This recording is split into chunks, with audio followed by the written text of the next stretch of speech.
Hello and welcome to another episode of Mike's Financial Education. Today, we're going to answer the question, why the first 100K is the hardest. There are two main reasons why it's very difficult to earn your first $100,000. The first reason is your ability to earn money.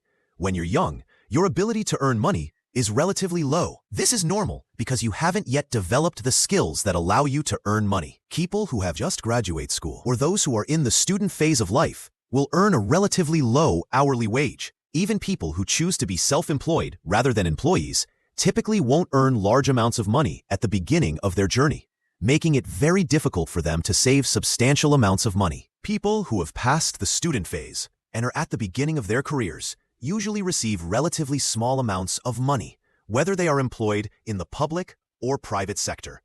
Let's look at an example from the public sector. Considering teachers, a teacher in the United States begins their career with salaries between $35,000 and $50,000. If we consider expenses like housing, food, and taxes, we can understand that they won't be able to save much money. In contrast, a teacher with 15 years of experience can reach a salary of $100,000. The same applies in the private sector.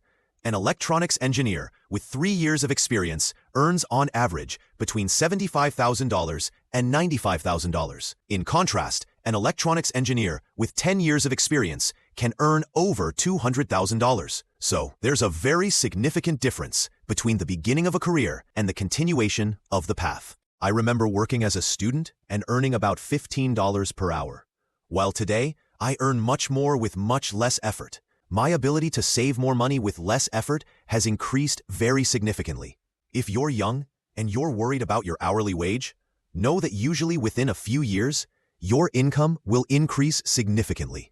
The second reason why it's difficult to earn the first $100,000 is that you haven't yet started to benefit from compound interest. Think of your money as a snowball. You roll it down the hill by investing money, and as it rolls more, it accumulates more money. The larger your snowball grows, the more snow it can collect. So over time, it manages to collect increasingly larger amounts of snow. When you're starting out, your snowball represents just a few $1,000s, making it very hard to collect more money.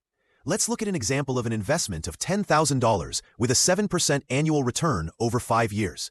At the end of the period, you'll have a gain of $14,176, which means you earn $69.6 per month. While it's nice to receive money, with such amounts, you won't feel a significant change in your daily life. And you probably won't become a millionaire or financially established before age 90. Now let's understand why it's much easier to make money once you cross the threshold of the first $100,000. The main reason is that the compound interest effect starts to earn you significant amounts of money after the threshold of $100,000. If you look at the table, you can see that if you invest $10,000 each year with a 7% return, it will take you about 8 years to reach $100,000. But to go from $100,000 to $200,000 with the same investment ratio will take you about 5 years, and to go from $200,000 to $300,000 will take you just under 4 years. This means that as time passes,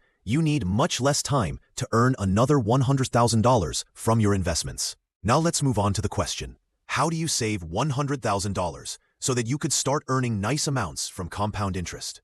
You need to start with the most basic thing, which is budget. Tracking your expenses can help you draw conclusions and streamline your spending. Many people aren't aware of their expenses at all, and some people pay for many things they don't necessarily need. Proper budget management and reviewing household expenses can help you save hundreds and sometimes even thousands of dollars every year. The second important thing to do is to invest money.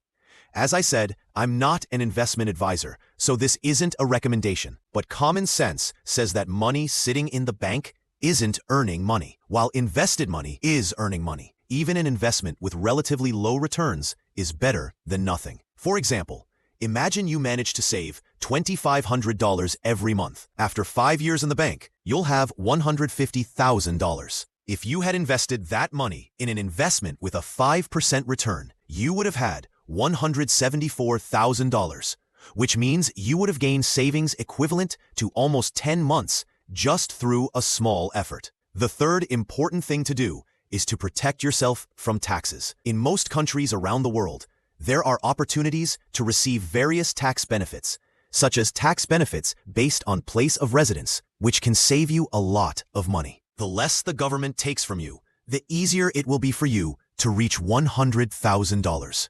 The fourth thing is to get rid of bad debts. Bad debts such as bank overdrafts or unnecessary loans drain your money, which hinders your ability to reach $100,000. The most basic thing is to first close the debts that are draining your money so that you can progress financially without interruptions. One of the most common bad debts is a bank overdraft, which usually carries high interest rates. The fifth thing is to beware of lifestyle inflation. If you live beyond your income level, you have no chance of financial success.